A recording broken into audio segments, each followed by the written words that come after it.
based on based on these medications. So you know, yeah, it certainly can't be any worse than that. I wholeheartedly agree. And as their book says, their roadmap says, the whole world will be deceived by sorceries or pharmakeia. So Yeah, yeah. the world has been Peace. deceived by it. Yeah, yeah. I agree. Peace and y'all best, brother Dawid. Peace and y'all blessed. Peace, and blessings. Real quick, how's my sound? Good. Today is good. Good and clear. Yay. For the first time in like 100 100 meetings, man. I finally got some good service, man. All praise to the Most High, y'all. Shalom, brothers. How y'all doing? Peace and y'all blessed, brother. We're good. We're good. I'm good. Getting stronger every day. Yeah, glad to hear. I meant to ask you, how's your health going? I checked. I seen you. It was like a few weeks ago, I think. I seen your post on YouTube. You said you was ill. How you making out? Yeah, good, man. Good, brother. I mean, good, much better, stronger. All the ugly stuff I've been coughing up and et cetera, et cetera. That's pretty much it's almost gone. So physically I'm fine. Voice is a little and a little cough, but nothing much. I figured another week or so, I'll be as good as new. Oh, all praise to the Most High, yeah. Praise to the Most High, yeah. It's been a couple of months though. It's lingered for a very long time, but there's a lot of people that have not had allergy issues, and they're having these respiratory infections that's lasting and lingering a bit longer as well. So I don't know exactly what's going on with that.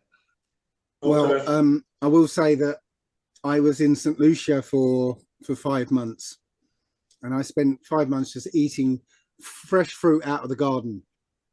Okay, and I everything that was wrong with me just disappeared. I felt great. As soon as I came back to this country, I started getting this respiratory problems again, and just like you said, it's been hanging around for months, and I'm now only just now getting over it.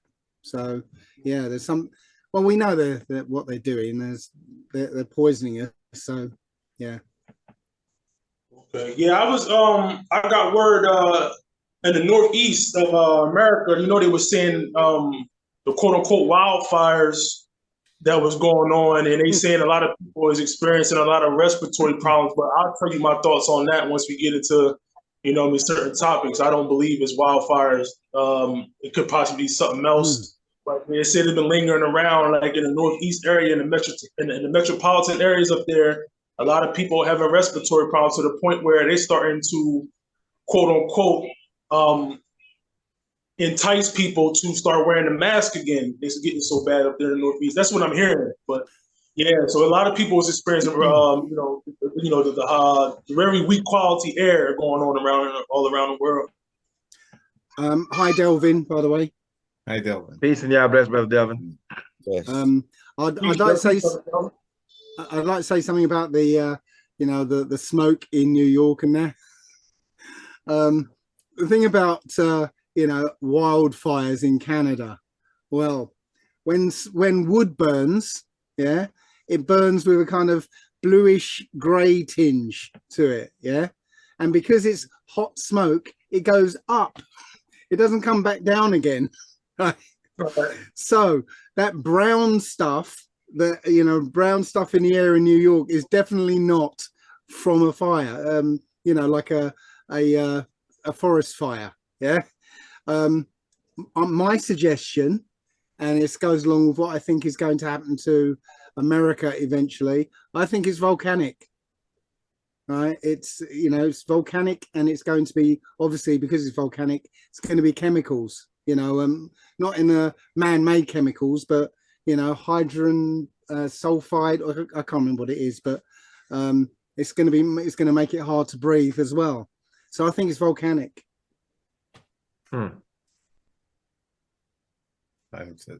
Maybe time to leave America soon. I think we're gonna get the message soon. I think it's got to be within the next 2 years. My take on that is I think it's possibly something that they're withholding from the masses as far as America's concerned. I don't know I think it was about a few months ago, early this year, they was experiencing some train derailments where a lot of toxins was being put out in the air. And then when they saw how the people panicked on that, me personally, you know, in the Northeast, if you look at the map, as far as all the nuclear plants, the Northeast is very clustered with a whole bunch of nuclear plants. I'm from that area. I'm from the Philadelphia, Jersey area. And to me, possibly, you know, because I know some people who were in Buffalo, which is about, I think about 2-3 hours north of New York City. They said they wasn't experiencing no low quality air. You know, they wasn't experiencing the red sky and the red smoke or whatever. But they were in New York City, in places like Jersey and even down to Philadelphia. Possibly, it could have been it could have been an eruption at one of those nuclear plants that caused the air, you know what I'm saying, to look the way it was, you know, the low quality air. And I think they don't want to tell people about that. That's just me personally. I think, you know, there's just too much going on and it's been lasting. You know, you have wildfires in California that was longer than, you know, the Canadian wildfire, and they never experienced no stuff like that, you know, so possibly, who knows? But I think in time, you know, the Most High will reveal it. Yeah, well, I think the nuclear thing is also a deception. Well, okay, so a few years ago, I was part of a group that used to talk on Skype regularly, and one of our members was an American guy who disappeared for a couple of weeks, came back after being on holiday, and he said he'd been on holiday to Hiroshima. So we were like, what? You went to a nuclear wasteland to go on holiday? And he said, no, it's a beautiful city, and there's lots of people living there, and nobody's sick. There's no radiation. So from then I found this guy called Galen Windsor, who was a nuclear engineer at the beginning of the nuclear age, and he would go around talking to people about how they used to swim in the containment pools and used to carry plutonium around in their pockets because it wasn't dangerous. He would go on stage and eat uranium just to say that it's not dangerous. And while they were working at these nuclear places that he designed, the government came in one day and said, okay, we're going to put dosimeters on people, and you can only have this much exposure to it. And they were like, what? We've been around this stuff for years. Yeah, it's not dangerous at all. They said, well, you have to do all this or you're going to get fired. And so they brought in this idea that nuclear and uranium and all this stuff is dangerous when it's not. It also turned out that the Chernobyl, you know, they said Chernobyl was a nuclear hotspot. Well, when all the people left, all the wildlife returned. The wildlife isn't sick, you know, it's thriving there. And there were a whole bunch of old women who refused to move out of the hot zone, right? And they've been fine. They've been sitting there fine. And when you look into it, you find out that out of all the people apparently who were affected by Chernobyl, 15 people died. Everyone else was somehow cured of radiation poisoning. So no, it's the whole thing's a deception, and it managed to terrify a whole generation of people who were hiding under desks and things, you know. So no, Esau is the master of deception. You know, Brother Dave, speaking of Chernobyl, I've actually seen videos that they have filmed, I mean, the Russians actually, and they were showing some of the young parents, some of the young people that have had children, and there were all manner of deformities from these children. So are you suggesting that that is also somehow staged or fake? Because it was pretty, it was something to see. I mean, the deformities were terrible as far as the birth. After the children from those who were there that experienced that exposure, they had offspring, and their children were quite deformed. Well, we already know that they can do that with a pill. You know, we call that thalidomide. Yeah, I'm telling you, these people are masters of deception. I don't think there is no such thing as a atomic weaponry. But what about you? What do you think about Hiroshima? Sorry? Hiroshima, the bomb, the nuclear bomb that was dropped on Japan. You still having people today that's affected from that. As I said, my friend who went there said there's no radiation, no one's sick, and I don't know who you're talking about, but we know that they carpet bombed the place with incendiaries, and Hiroshima was essentially a paper and wood city. It was just paper and wood, and they burnt the whole place. It wasn't a nuclear explosion. Anyway. Well, I guess it's at this point, it's just so, I want to say confusion. I mean, part of war is causing confusion with deception, to where it's to the point to where no one knows exactly what to believe or who to believe. I guess this is the part where the servants of the Most High will place their trust and their belief in the Most High and the words of his prophets, because everything that's coming to us seems to be some kind of misinformation or misdirection. So we don't know who to trust, but we should, if we're serving the Most High, that we know that we're to trust in him. Yeah. Well, in other words, we shouldn't have any fear. We shouldn't have any fear of the devices of man. To me personally, so I want to ask a question first. As far as the prophecy goes, when the Most High says that these, like it talks about in Isaiah chapter 13 and other chapters like Jeremiah 50:51, things like that, when Yah said the weapons of his indignation to lay the whole land desolate. If you don't think that nuclear capabilities is possible, how do you see that? How do you see in those type of prophecies come to pass? What type of weaponry do you think the Most High will use to destroy places like the United States of America and parts of Europe? Well, I've essentially nailed my colours to the wall. Really, I've made a prediction, which yeah. In one respect, I think it's going to happen, but I don't want it to happen. But I think America is going to disappear under lava. So I've done a video called Prophecy and Judgment, Okay. which looks at the signs in the sky. So there was a big sign in the sky for America in 2017, the Great American Eclipse. Okay. Now, the reason why I think it relates to us is because that eclipse happened on August 21st, right? Which is the same date as the first slave touching down in America. Okay. August 21st, it went through 7 places called Jerusalem or Salem, which goes against all odds. And it kind of hovered over a particular spot. It's a very particular spot. I think it's in Idaho. I can't remember. Over a particular spot. Now, 7 years on from that eclipse is another eclipse that goes across America the other way. Okay, crossing at that very same spot where the eclipse lasted just a little longer than usual, right? Which is unheard of. An eclipse lasts a very particular length of time. So at that same spot, it crosses over, okay? That spot is what's known as the New Madrid fault line. It's the most active earthquake zone in America.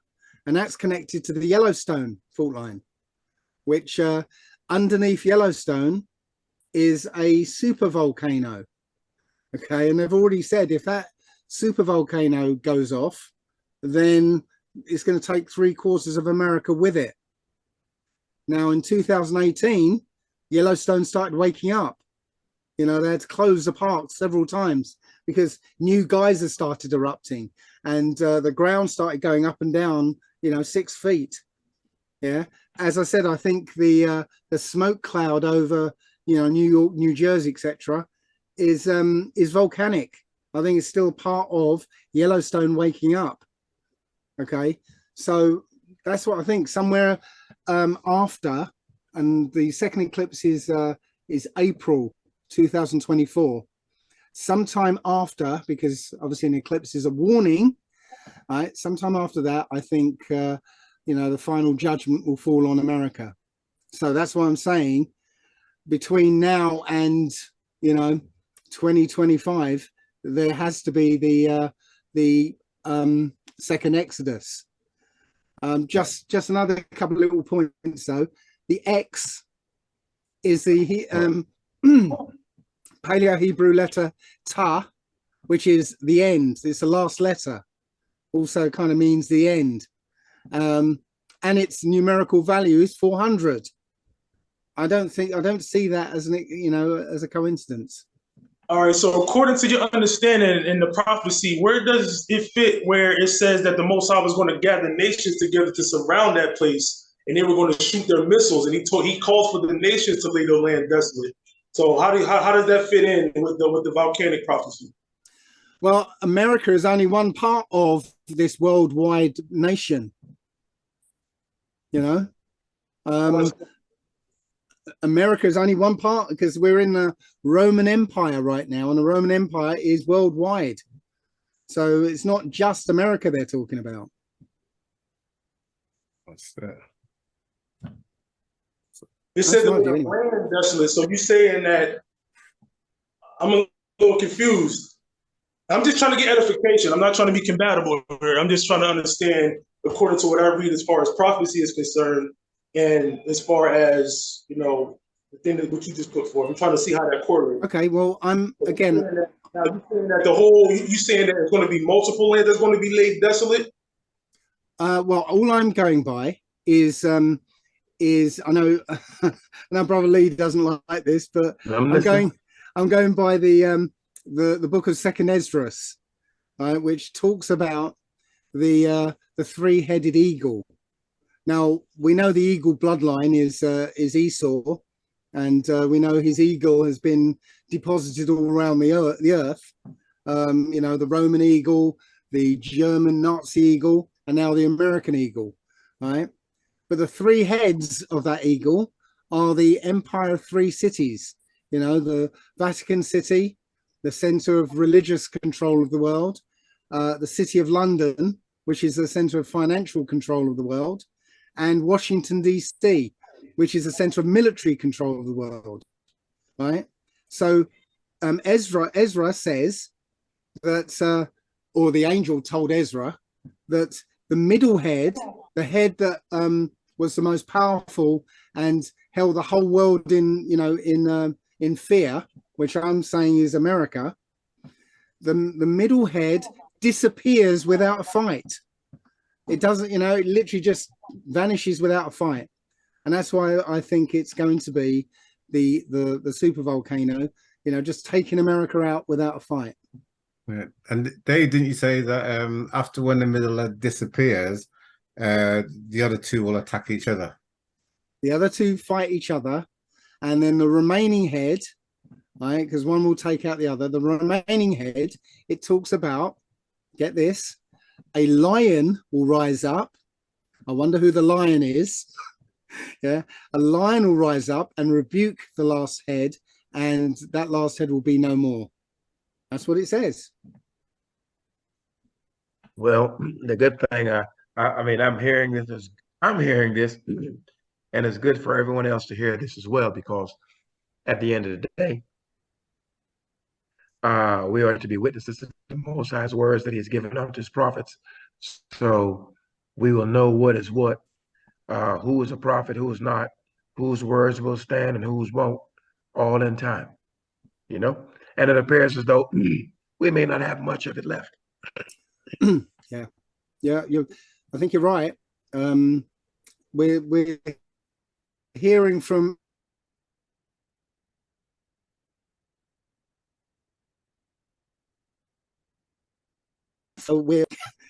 and Africa is starting to stand up against the colonizers, and so I'm seeing the prophecy, slowly sort of coming into place. That's just my view. Maybe it's wishful thinking, but I'm seeing very slow moves towards this second Esdras, second Exodus, so that, you know, very soon, within the next 2 years, there'll be a call, and we're all going to leave these places.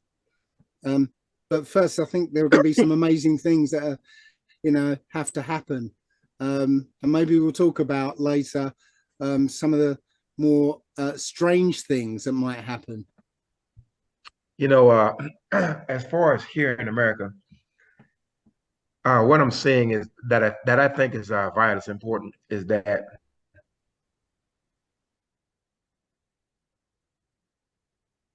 you know the government certainly is ignoring the cry of the people. They have issued reparations to everyone else. The Israelites, the quote unquote black people here in America, have experienced all manner of atrocities and terrorism by the U.S. government and its citizens. They have repaired or given reparations to all other groups except the Black American. And now that we are asking for reparations or demanding it and withdrawing from the political system, etc., and really putting pressure on the government, I personally believe as we withdraw ourselves from this system here, this place crumbles. And as we are raising up here, I see that happening in other places as well. So the things that happen here in America does cause our people in other places in the diaspora to take notice and to act as well. So we're seeing a raising up or a rising up of our people against the injustices that was done against them.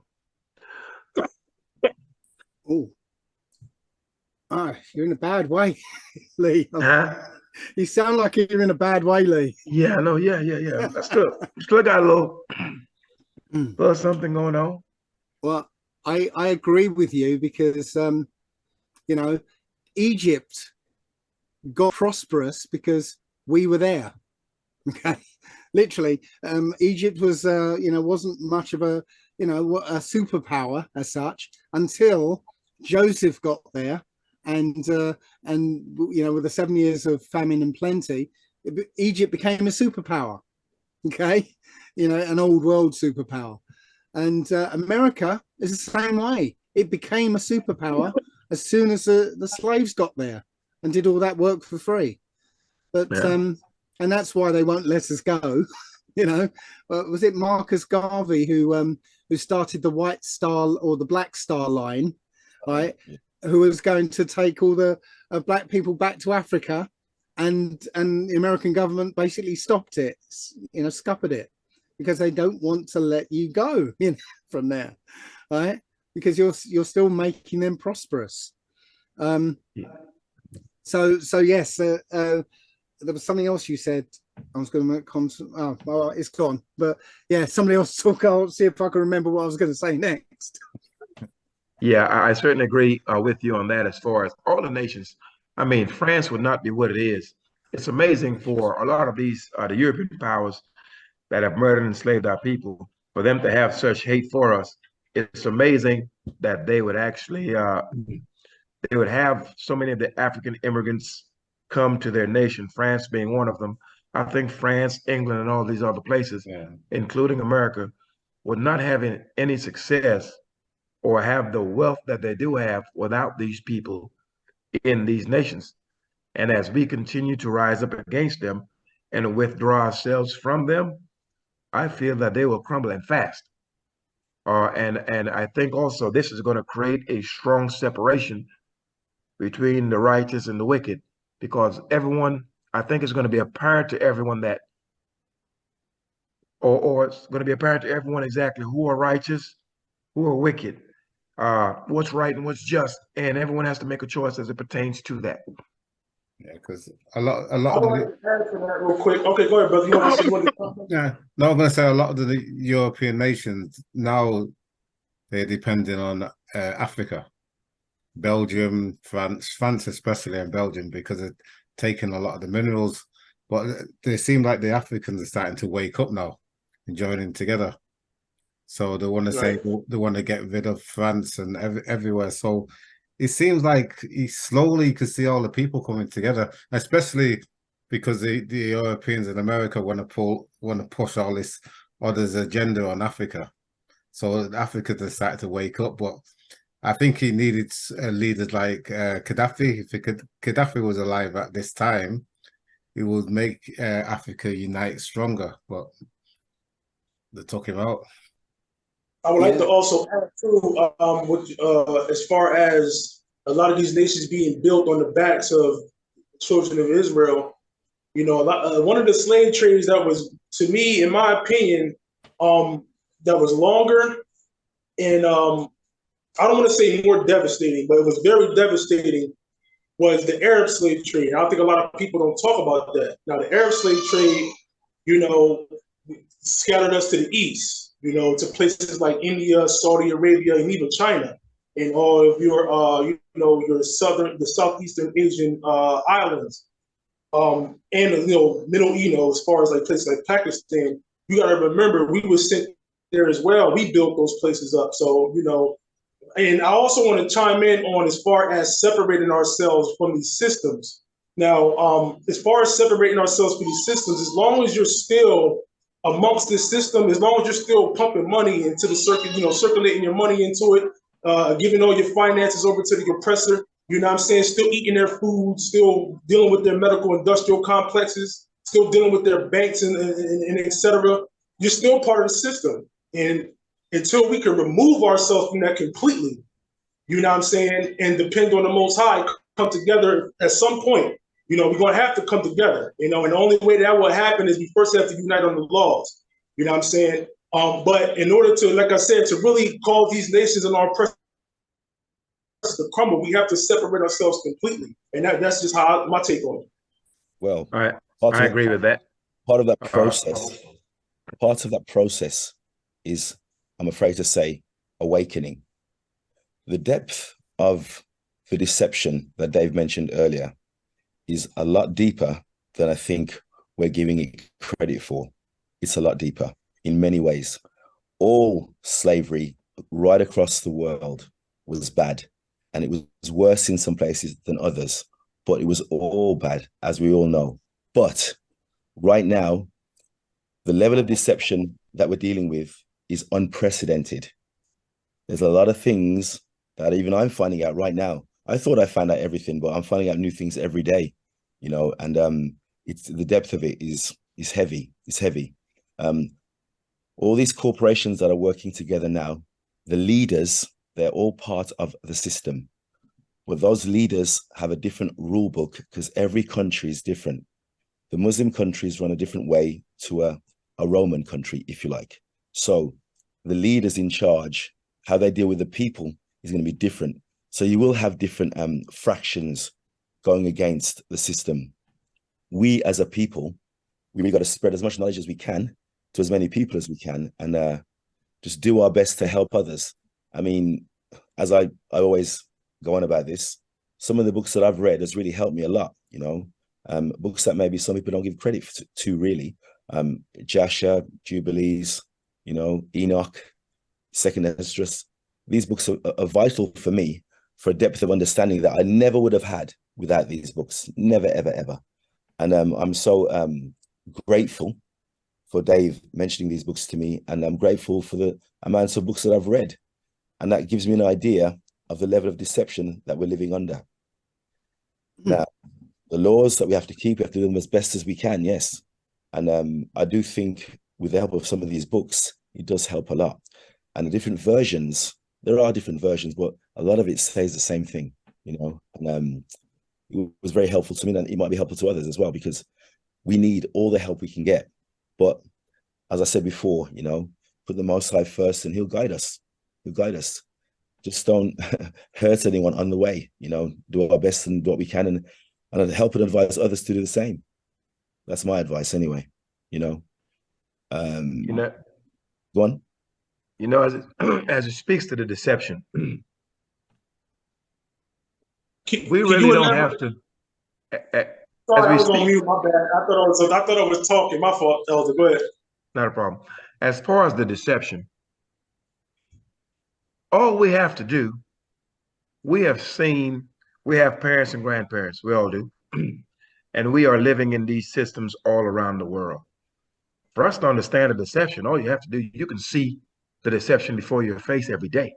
I mean, we understand clearly what this is. This is not something we don't have to go digging for this stuff. We don't have to go digging to see exactly that we're being treated unfairly. We don't have to go digging to find out what they've done to our parents and our grandparents and the lies that they have told and the promises that they've never kept. It's being the Most High said we were going to be witnesses to his word.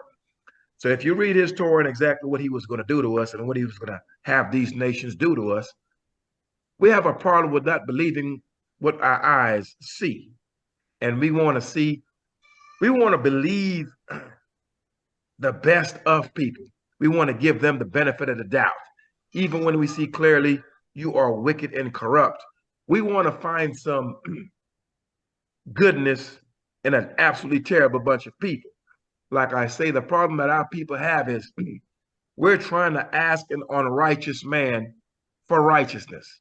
We're trying to ask an unjust man to deal with us justly. He doesn't know what it is. We have seen the pattern of injustice against us and unrighteousness against us. We see it against our children in many cases. We've seen it against our parents and our grandparents. There's no greater testament than that. We see the lies. We know the lies. We know what has happened. We're seeing it before our very faces. We don't have to go digging for it. It's right here for us to see. What many of us have a problem with, we don't want to separate ourselves from this mess. Many of us are in bed with our enemies. Many of us are in love with this system. And many of us don't want to see this thing go because we have become a part of it. So therefore, we tend to want to turn a blind eye to the wickedness that we see because for the most part, we are partakers therein. I would agree as well. And add to that the idea that the people who are screaming the most about reparations are the ones who want the system still, because the money is only worth their system, worthwhile in their system. Yeah. And the thing is, this is a reason why they won't ever pay reparations, because the bill will be so much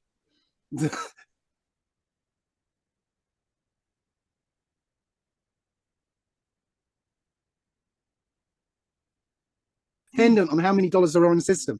So if they were to go to pay out reparations to us, now that bill will be in the trillions. Okay, I mean, straight up.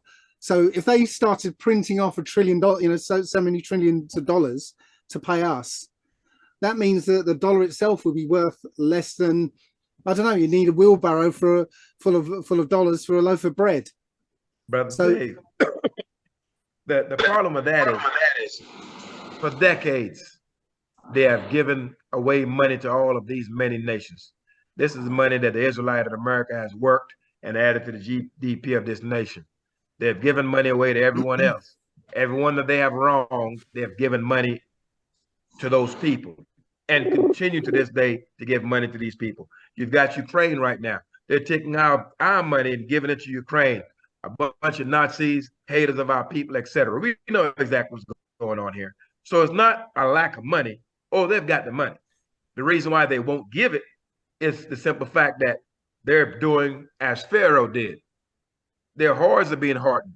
Their hearts are being hardened. They know that they've wronged us. They know this, but they won't pay because the Most High is going to harden their heart. They're going to be destroyed.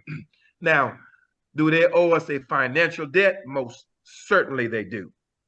But for the blood that has been spilled upon the ground, no amount of money will cover that. That's going to be covered with their own blood and their own lives. So even if they were to say, we acknowledge this wrong and we would like to make you whole by giving you X amount of dollars for the hardship that you have endured, because you would have to pay for the money you stole. You would have to pay for the psychological damage you've done. You'd have to pay for a whole lot of things. But what covers the bloodshed? What amount of money covers that? And that's where the Most High is going to have a problem with them. is to where, yeah, even if you decide to say, you know what, if I killed you, Dave, and decide I want to give your family some money, and they decide to accept that money and forgive me, the law against murder is not their law. They don't have the power to forgive me. Yeah. They can't strip me or actually alleviate me of those punishments. The Most High is still going to deal with me. No amount of money I give them will ever cover what I've done. So that is the problem that this nation is facing, and the problem that the European nations and the European powers will face as well, because their hearts are going to be hard to where, nope, we're not giving you anything. And this is going to be proof positive of exactly who we really are, and that Most High's word will indeed stand. Because it's amazing that everyone else has received reparations, and we have more of a case than anyone else to receive reparations for what has been done to us. But yet we are the least. And I don't believe, my personal belief is that we won't get it. When we do get it, it's going to be in the Most High's currency. It's going to be in the gold and the silver and all the other precious metals that you have been stored up in all of these nations, and you're going to give that back when you return us back to where we're from. I think that is going to be the form of reparation that we get. Actually, I don't think. I'm sorry to cut you. Isaiah chapter 60. To me, that's the reparations that we're going to get. As far as reparations, my thought on these is that yes, I understand as far as what our enemies have done to us and how they can't buy their way out of that. But we put ourselves in this situation. You get what I'm saying? We can't really expect to get anything in return for our disobedience to the Most High Yah. So that's my take on as far as reparations. Now, I want to go back to what y'all was saying as far as the deception and how, to me, I don't believe that as much deception as people say it is. And the reason why, because the Most High, like he talks about in his word, that he's taking all the wisdom and understanding of our oppressors, and he's instilling it and inseminating it into his, those who turn to him and serve him with all their heart and soul. So Yah is making it plain, as clear as day.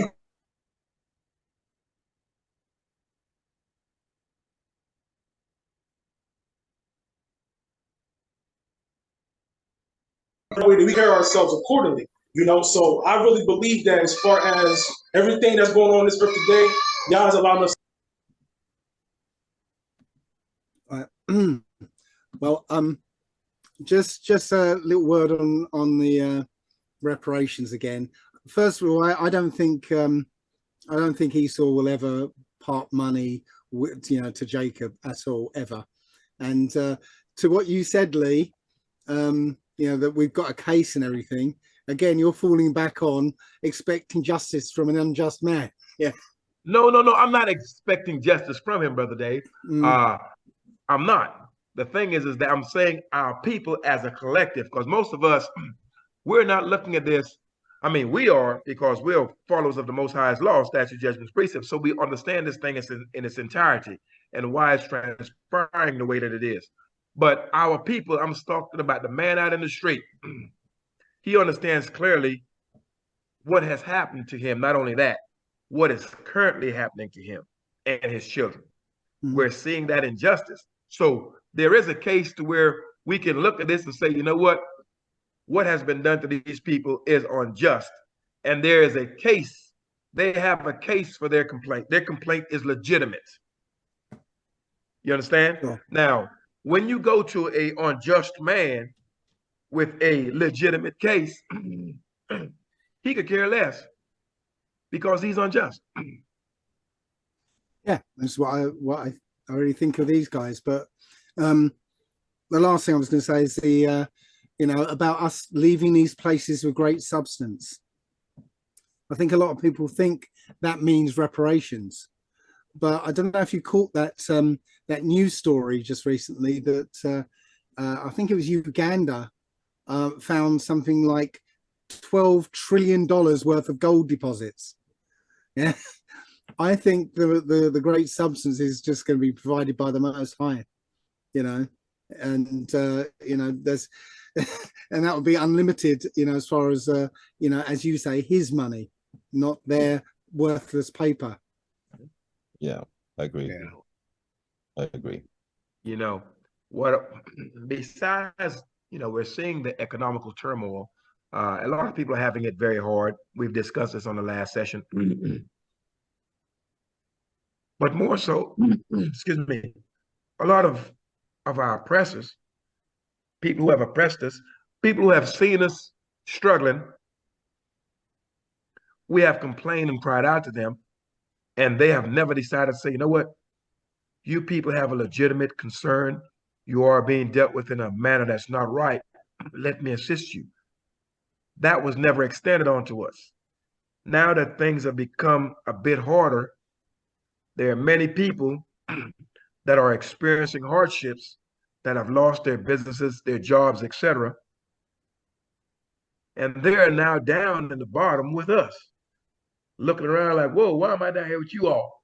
Now, all of a sudden, they're screaming that it's the government, it's unfair, it's the rich against the poor, etc. However, when they were high on the hog, so to speak, and we were making gripes saying, look, what you're doing to us is unjust. They didn't have a problem with it because they had a place above us.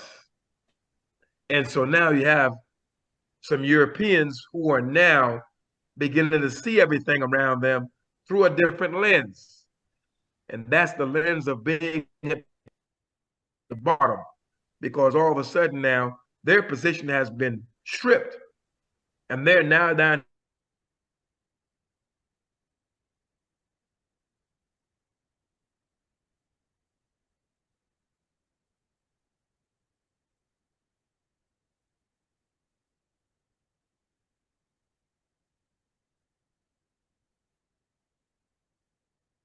more of it.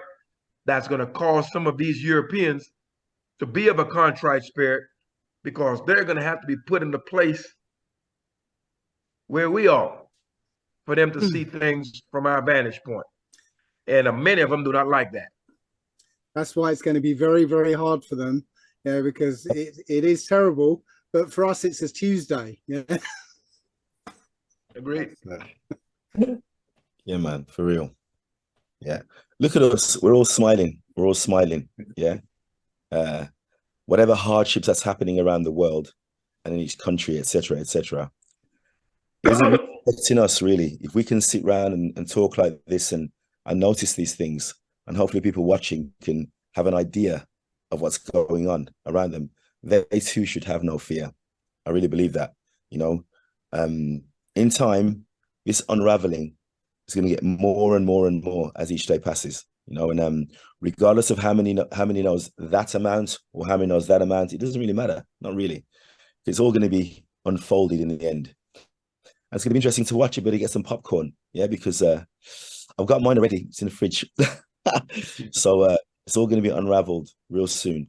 You know, we could talk about reparations all day long. We're not going to get it. We're never going to get it. Why would they? It's had no advantage to the system to pay us anything. So let them do what they got to do. We do what we got to do. And the Most High will look after us in time. And just give all praises to that. That's all I'm saying. Yeah, it's like a lot of the nations don't like us. But soon as when they find out who we actually are, you're going to see a lot of the nations, they're going to come and try and stick to us. Yeah. To try and cling on till so they can get saved as well, even half of them not going to believe, but they see what's happening, and then they see the people, the Israelites getting taken out of all the four corners of the earth to the land wherever the land is, and a lot of nations are going to white, black, green, brown, every nationality. Every nation, when they find out who we are, and you frozen, Henry. You froze. Yeah. My connection is very bad. Yeah, I was just reiterating what you just said. Yeah. Oh, okay. Well, not everyone, but the ones who do find out, they will cling to us. And they people, there are some people that are not stupid. They know what righteousness is. They will recognize the good in what we do and who we are. Not everyone, but a lot will, you know, and we got to embrace that. As you said earlier on, Lee, you know, whoever comes to us to want to find out knowledge, we can't rebuke them. Just got to give them what knowledge that we know, and hopefully that will save them. And that in turn, I think, will save us. But no, again, they'll find out more of this as more of the truth unfolds over the next coming days, weeks, months, and those couple of years as well. Maybe a couple at the very, very most. A couple, I think. But You know, it's all good. It's all good. It's like, you gotta think. yeah, Think of this for 1 second. These people have been living like this and been above us for centuries. Just imagine what has to take place for them to have a change of heart. It's going to be absolutely devastating. Uh, that would be, it's going to be a terrifying thing to see. Them to have to change, cleave to the very people that they've actually hated. I mean, just imagine what's going to have to take place for someone to change their mind like that when they have been accustomed to doing us.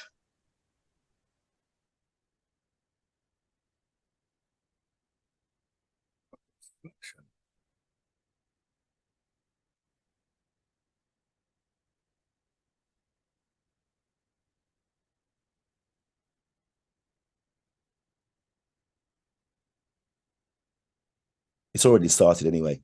The majority of Dave's talks that he does, packed out, full of white people, full of all nationalities. You know, what I do, I see many nationalities who I mention always, my faith and my belief in the Creator, you know, the Most High, rule of all creation, you know, praise be his name, you know.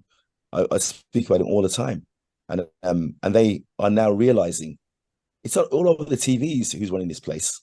It's everywhere who's running things. We are not running things, but I'm glad that we're not, because what's going to come to the ones who are running this system, this whatever you want to call it, they'll get theirs. Well, people don't want to be a part of that. A lot of people don't want to be a part of it, and they're realizing a lot of things now. So this unraveling is very interesting indeed, and I'm enjoying it. I'm enjoying it.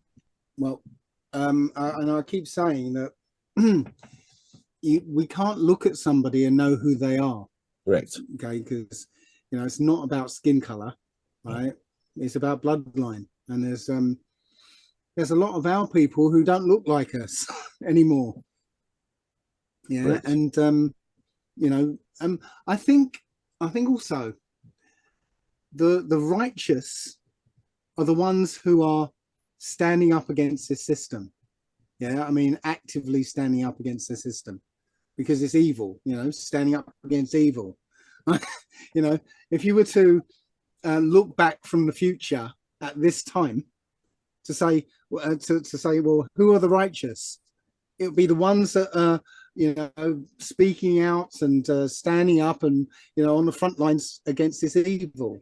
And what I'm seeing, it's not just black people, so-called black people. As I said, you can't look at somebody and know who they are. And as you say, I've done lots of talks where I've actually laid it out, you know, who the wicked are, what they look like, yeah, what are the traits of these Nephilim, right? And some of those, I mean, you know, white skin, blonde hair, blue eyes. Well, I'm afraid you will get rebuked from your own color, from black people. They'll rebuke the book. They'll rebuke what we say. They won't want to agree what we say because they're enjoying the system so much. But nothing's new under the sun. We know this. We know this. It's happened many times before. As it says in Ecclesiastes, nothing new under the sun. It's all been done before. So that process, the process is set. So the white people, again, or the black people, doesn't matter. It's bloodline. And righteous will be righteous and otherwise will be otherwise. And they're very easy to spot. It's not hard anymore. It's easy now. It's easy. Before it was a bit difficult, you know, but now I find it quite easy to spot people and to speak to people who want to know more about who we are, where we're living, you know, and what kind of pathway to take. There are people inquiring about this now, and people such as yourself, Dave, you've got some amazing opinions and answers, and very good ones, amazing ones, and people are listening. They are listening. So all praise to that too, because the Most High is allowing this to happen, and it's great as it unfolds. It's great. Yeah, you got so many people, different nationalities, especially a lot of the people who's got money at this moment, who's actually embedded in the system. A lot of them wouldn't want to know, because they love the system how it is, because they are benefiting from the system. So you're going to get loads of people like that. But Brother Hank, yeah, the thing is that I heard Brother Delvin spoke of those who are at the top who are running things. I view this a bit differently. I feel as though the man in the street is who's running things, for the simple fact that he's partaking in the wickedness. It's not somebody up top that's shooting our sons down in these streets. It's not somebody up top that's denying us a job because of the way our hair looks or because of our skin color. These people are part of an entire system. So what I'm seeing is that your lower individuals, i.e. the Europeans, the common man in the street, and I work with some of them, all of a sudden, when I speak with them, it's now a we thing. Now when they speak, as the hardship is coming and they're beginning to see the lies unravel before their face, now all of a sudden they want to be comrades with you, so to speak. All of a sudden, they're trying to do us like this. They're trying to do, it's now a we. They're speaking as though they and I are somehow, or together, we are in the same boat. When this is the same guy that's going to sit down with his family at a dinner table and call you all kind of N-word. And his grandfathers and great grandfathers made laws against you, or actually did things to harm your great grandfather. So what a lot of them are doing now, they're either playing victim by all of a sudden, they're trying to identify themselves with us. Now, when they see the corruption and everything that's going on, no, man, they're trying to do us like this. I'm not thinking us. I said us. We're not the same. And I tell them straight to the face. So, this hardship, we have been enduring this. This is just new to you. So this is where I don't see this people at the top running things. It's the man in the street that's taking part in this because it has been beneficial to him. Remember, and now that it's being stripped from him, all of a sudden now he's talking in pluralities. It's now we, as if he is now part of the struggle and the hardship that Israelites or quote unquote black people have endured in this nation and other nations. Now all of a sudden he wants to actually place himself in the same exact position and speak as if he has or is enduring the same hardship. And he's not, never has.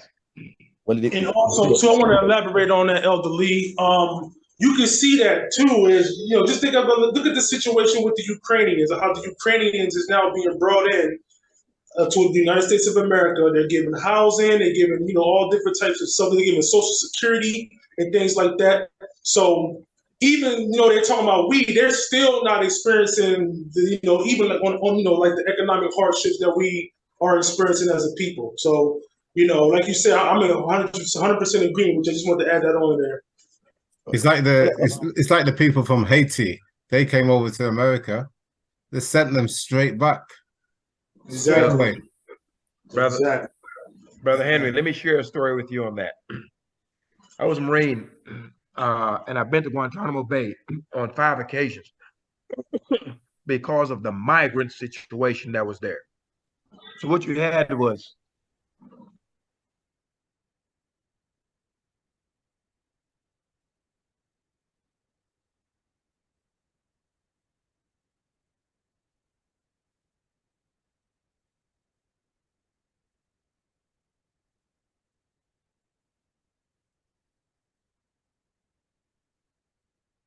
the Israelites, the Afro-Cubans.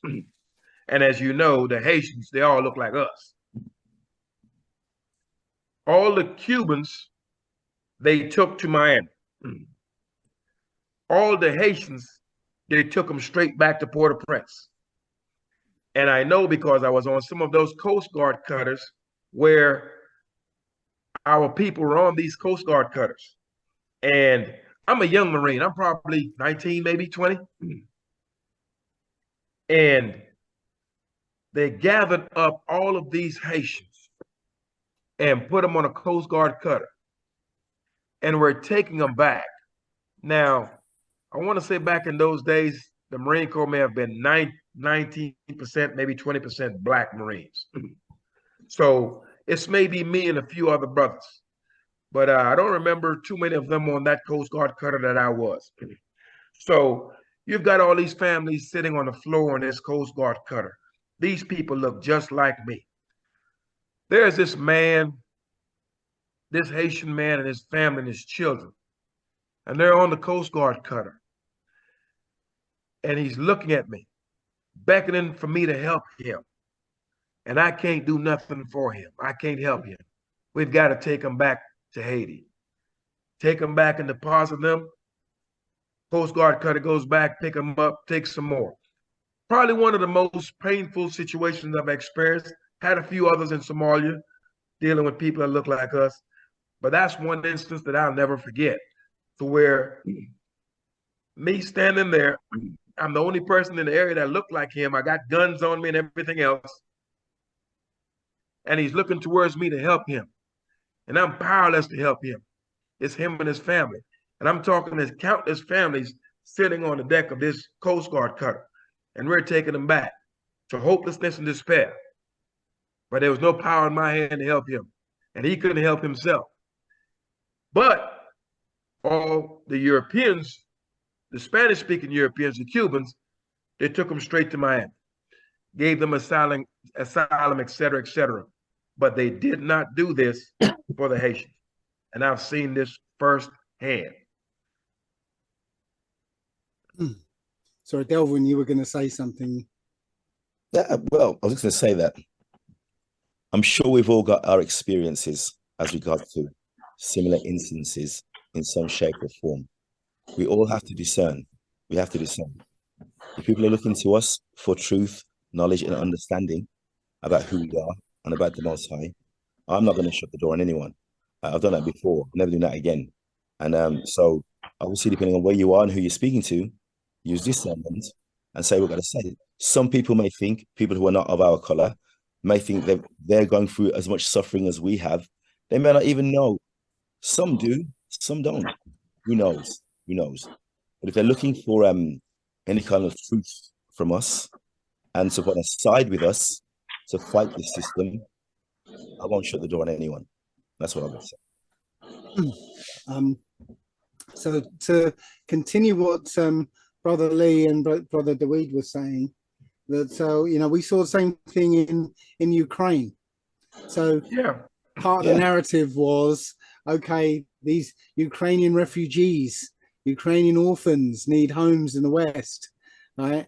And yes, I was putting all these Ukrainians on boats and trains and everything like that, but all the black ones weren't allowed to get on the trains.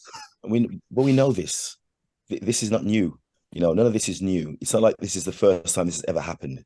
Lee, you're talking about when you was 19. It's happening today. It's going to happen tomorrow. Oh, it's happening today. But the thing is that many of our people are trying to once again turn a blind eye to. Of course. So to what's happening. I mean, I figured this is part of the trauma that we have experienced, to where we somehow try to justify what's happening to us, or somehow try to turn a blind eye, and we don't want to face it. We've got to actually, as we're doing here, is make it plain that yes, this is what you have done to us. This is what you're continuing to do to us today. And there is no confusion about me looking at this man and thinking, well, maybe this is just a white guy that's possibly an Israelite. I don't have to think that. I know exactly who you are based on what you're doing. So there's no confusion as far as when I'm dealing with these people, to where, okay, well, maybe this guy is something else. I don't know who he is. No, I'm seeing clearly what's going on. And just like I can see it, these people that are doing it and partakers of it, they know exactly what they're doing. Of course they do. But you are going to get people who are going to be curious and they want to find out who we are and want to have more depth of understanding and knowledge of what we are and what we're talking about. So Agreed. So that's what I'm saying. Even if it's just one, I'm not saying it's going to be in droves. I doubt it. But there will be a few, you know. I've spoken to a few as well. So you know, I know firsthand, yes, what you mentioned does happens every day.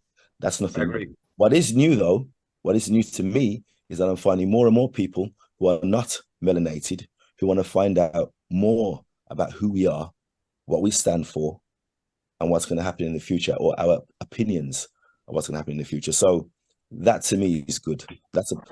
All of us are going to get punished. All of us are going to go through hardships. But here's the joke. The blessings we're given far outweighs the punishments. And you know that. And it is that way for me. So all we got to do is spreading the word as much as we can.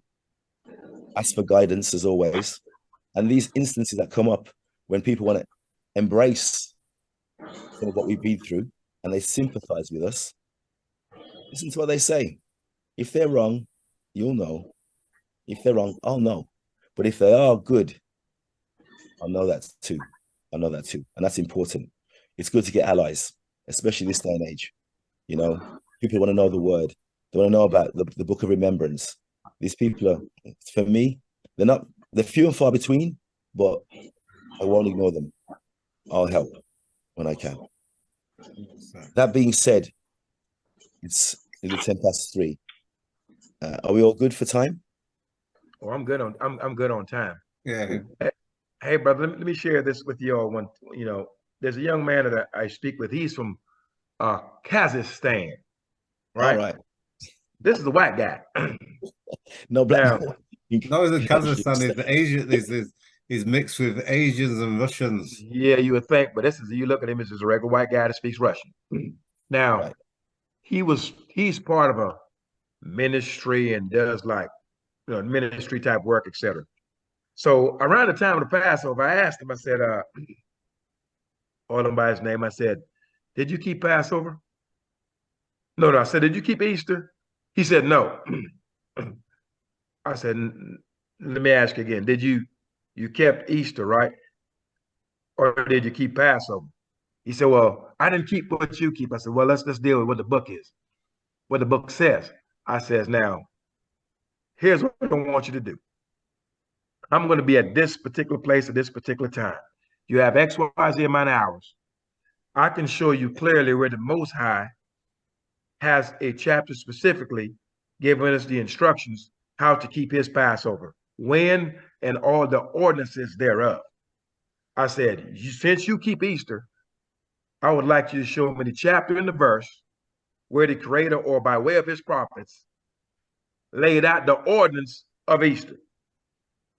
And when you get all of this information, come see me. I'm at XYZ. I hadn't seen that fella for about 2 weeks. And then when I saw him, he's like, Lee, I hope you don't think I was ducking from you. Or I know you were ducking from me. That was the first thing he said. But his whole spirit and his countenance was just down when he came to me. He said, I looked up Easter, and you know, you're right. It's all a lie. He said, I read about all of it, and it's a lie. I said, oh, so now you know. I said, yeah, now I know. And he walked off. And never had this discussion again. I was inclined to ask him, but I didn't. Now that you know that it's a lie, what are you going to do about it? But I guarantee you this. These people are not stupid people. When I speak to an Israelite about these laws, statutes, judgments, precepts, the Israelite is just he is so blind and so ignorant. He will argue with you about something that he has never read, never understood. He will stand there want to fight you over something he heard that he's never, ever researched. This is how backwards our people are. But the European, on the other hand, when you speak to him about something he's never heard before or never researched, he's going to keep quiet and listen to everything you've got to say. He may interject where he may say, well, I don't know, or I disagree, but I'm going to have to look it up. A few days later, he'll come looking for you. He'll come looking for you because he went and read. And he'll come back. He may have some questions, or he may have some points he want to discuss. But he's not going to sit there and argue and try to fight you over something he does not know. So when they hear all of these things, the European man will take the time to go say, I hear that. Didn't know that. Let me go look at that. And so many of them have gone and done the reading, and they know what's what.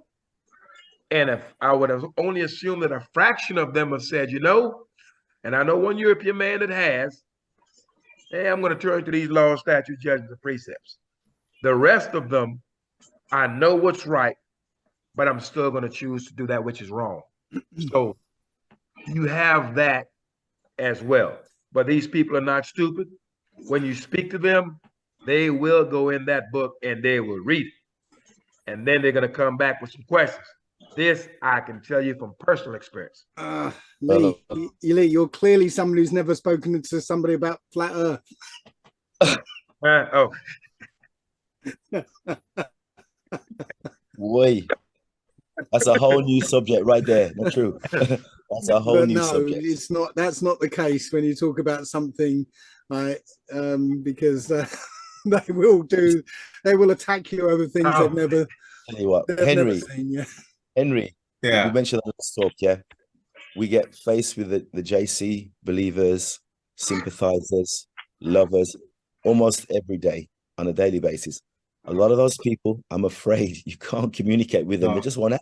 Yeah. It's like I got one friend. He classes himself as a reborn Christian. Man, the guy will get upset if I says, "Oh, JC didn't exist." How you portraying it on the man? The guy want to seem like he want to fight.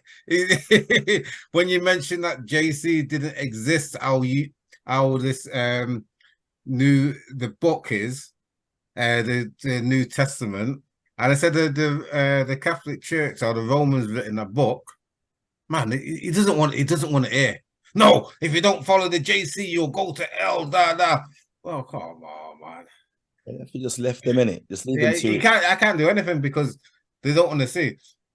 And I said, even when I said the Israelites, the back in the day, the Israelites were the Abraham, Isaac, and Jacob. There was actually people of color. No, they don't want to know.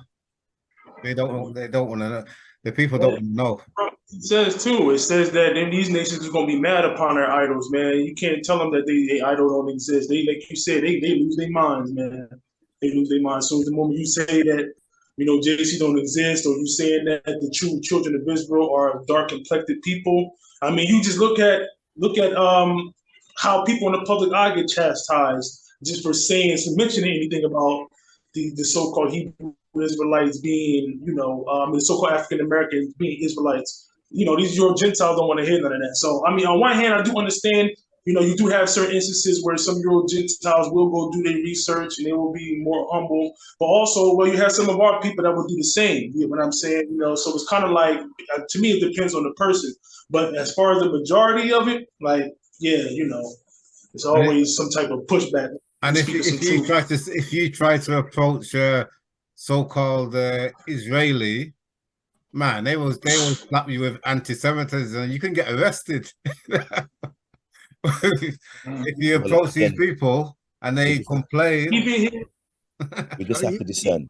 Even in Egypt, you know what I'm saying? You tell them Arabs and stuff that they're not the real Egyptians. You get what I'm saying? They go crazy. Just think, I don't know if y'all know the actor Kevin Hart. He was supposed to did a show here in Egypt. They ended up canceling his whole show here in Egypt just because he said the real Egyptians were dark complected people.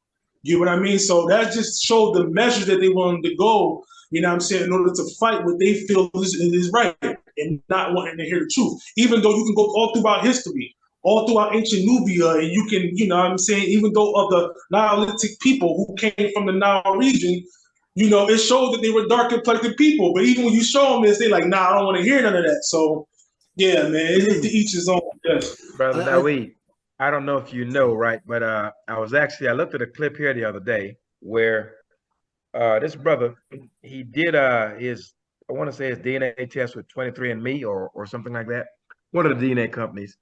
And he said when he got his results, he was somehow genetically related to King Ramesses III or something, right? So, kid you not, I don't have to look for that thing and send it to you. So he actually, he said he didn't know anything about Egypt. This is a brother talking. I said, okay.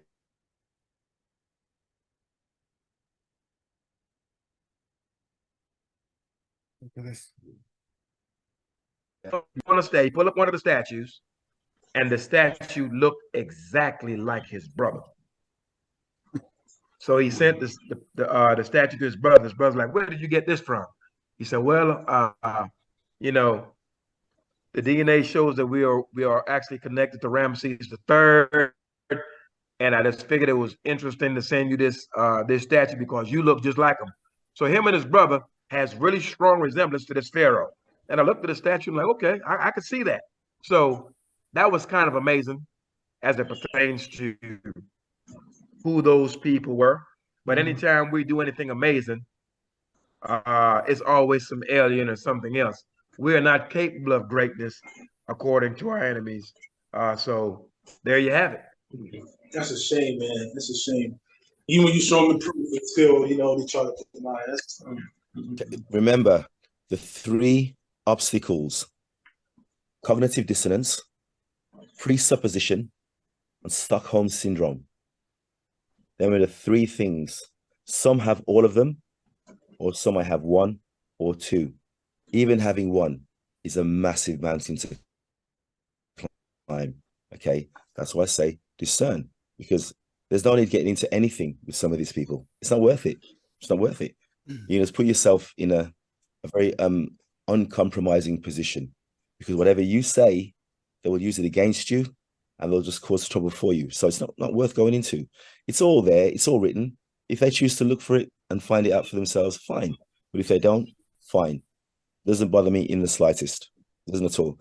Used to back in the day, not anymore now. I've learned a lot. I've learned a lot. So the ones who do want to come to the word, the memra, okay, the law, okay, I'm all ears and I'll give them my time. Always, always. That being said, I am teaching tonight, so I do have to prepare. Okay, so I have to fly. You guys can continue if you wish, obviously, but I do have to fly now. Brothers, again, we're so good we met up so soon.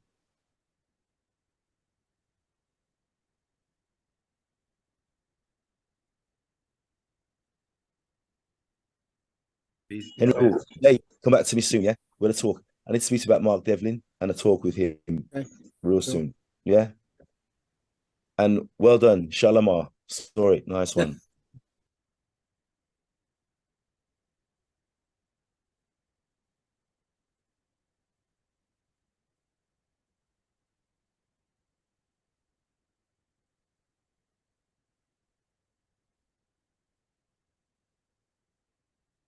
This computer's freezing. Probably one of the most disgusting things you'll ever see.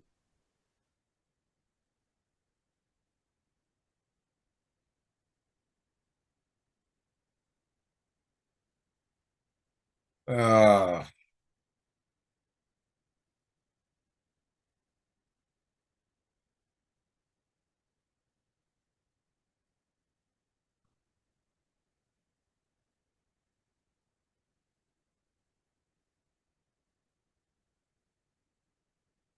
Everyone seems to want to act like that is normal and acceptable. And this nation is pushing this. It's pushing this to the African nations. The European nations have already wholeheartedly accepted this. So at some point, we have got to stand up and make plain that this is against the Most High's laws, statutes, judgments, and precepts. Because no one, well, I'm not going to say no one, I'm certain someone else is we need to speak out against this, that our men understand that this is unacceptable, our children understand that this is unacceptable, and our women find this behavior to be unacceptable in any of our men. And this needs to be magnified because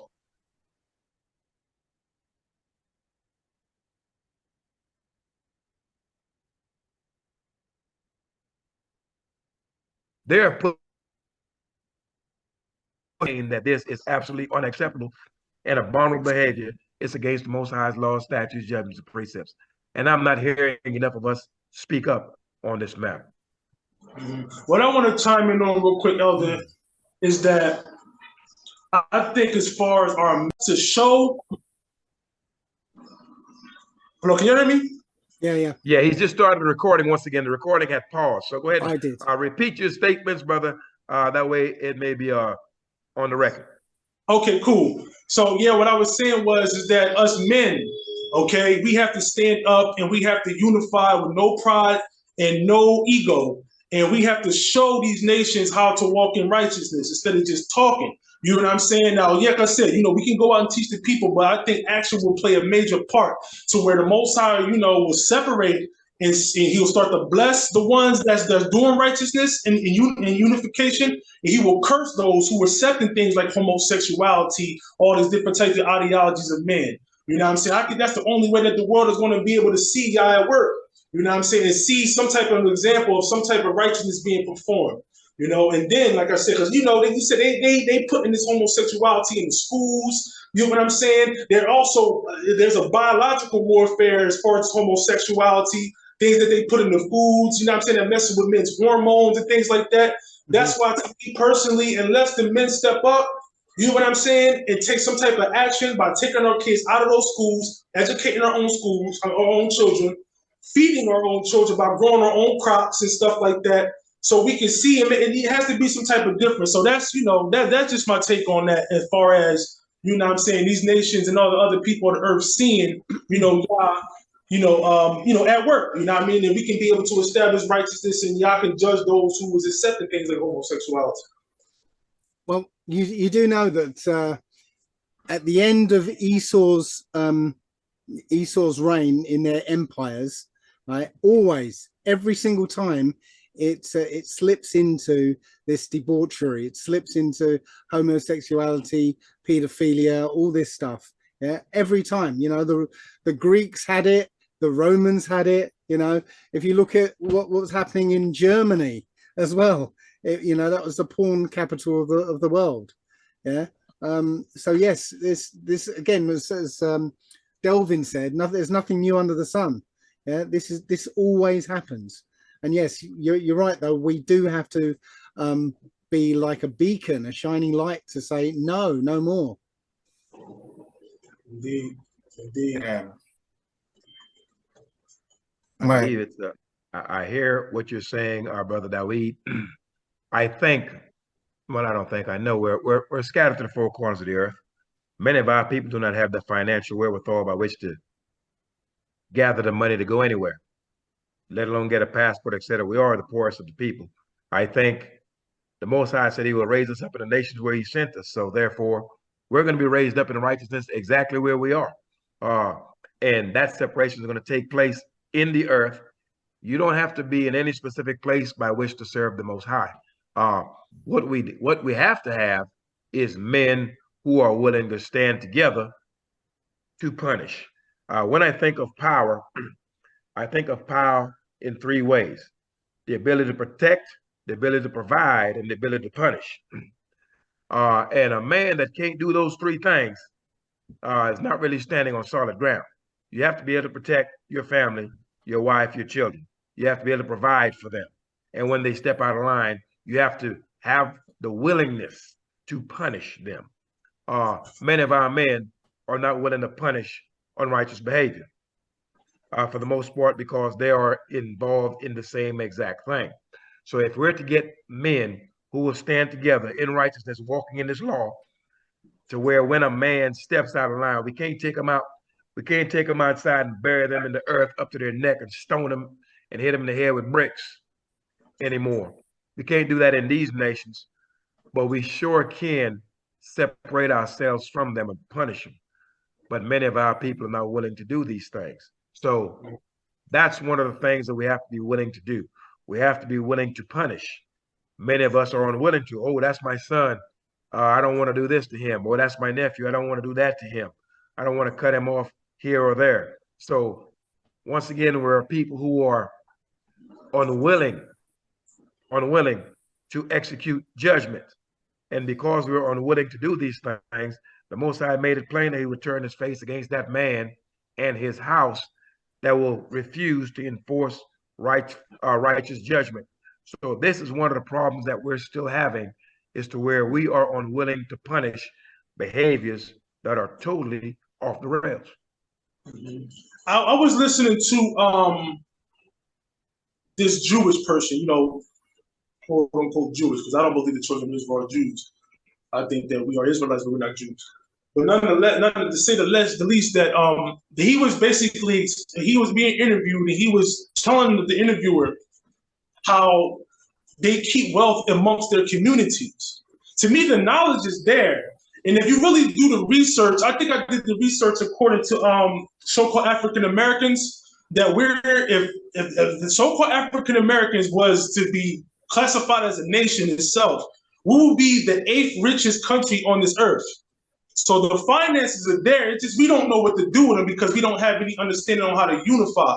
We don't have the wisdom. So the thing is that as far as just not having the finances and things like that to make these moves, you know, I believe it's there. I just think that we don't have the proper leadership, you know what I'm saying, in order to execute things like that. And I think that's what's needed. It first starts with good quality leadership, those who have the wisdom and understanding, you know what I'm saying, to organize. I think that organization is what we lack.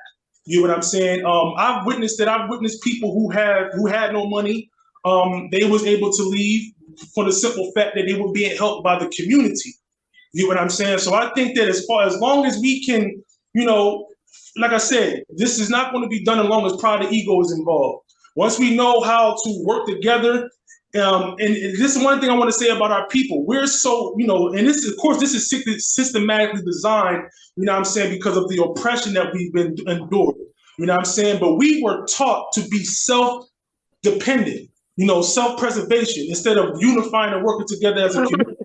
You know what I mean? I think that as long as we can get back to that, you know what I'm saying, I think that we will be able to, this can work, you know, but that's just my take on it. But the problem is, if a leader comes up and he's leading the people, he's going to get assassinated in America. Yeah.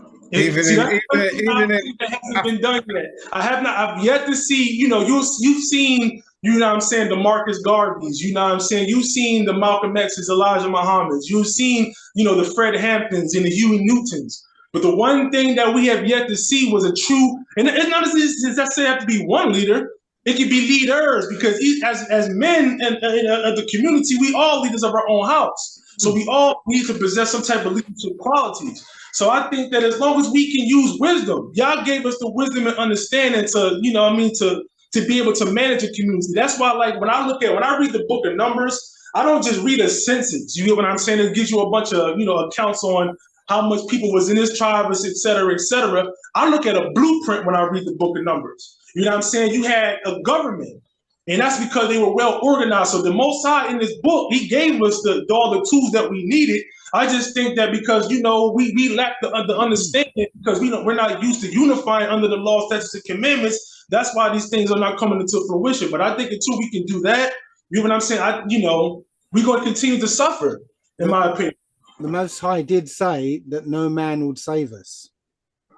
So, you know, we're not to really look for a leader to lead us out of this. We wait for the Most High. The leader is that law. That's why it's important. For me, this is my opinion and my viewpoint. We are in separate parts of the earth. We've been scattered to the four corners of the earth. Many of us have different cultures, different languages, and different customs based on where we were raised, if not that, based on where we live. So therefore, you're not going to have no such thing as no one leader. We're scattered. In Egypt, we had one leader. It's one country. We're now to the four corners of the earth. So you're going to have leaders raised up in these many nations, speaking these many different languages. But the leaders throughout the whole entire earth, their leader is that Torah.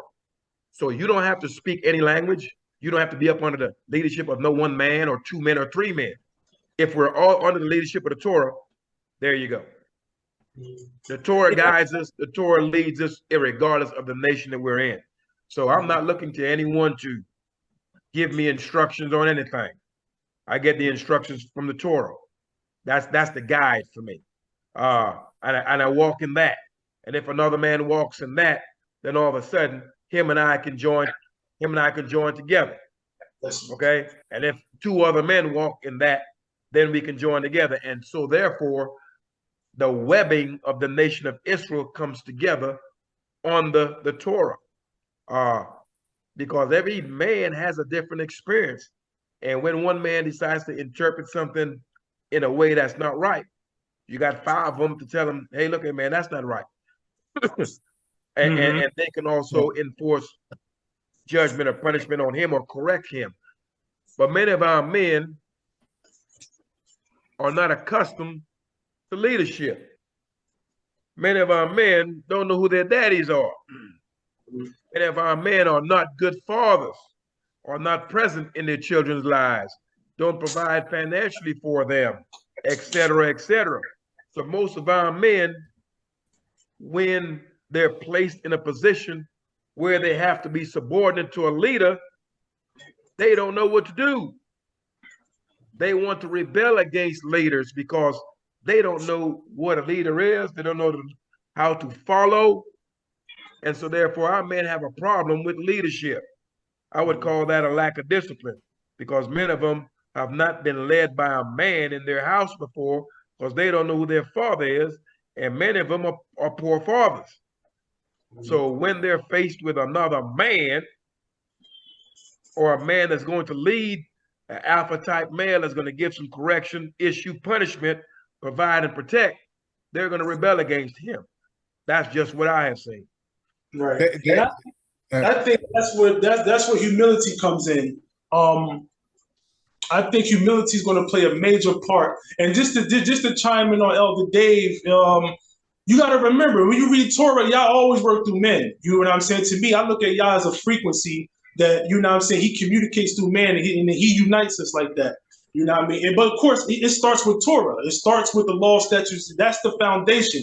Now, the foundation needs to be built upon, and I think that's where organization comes in.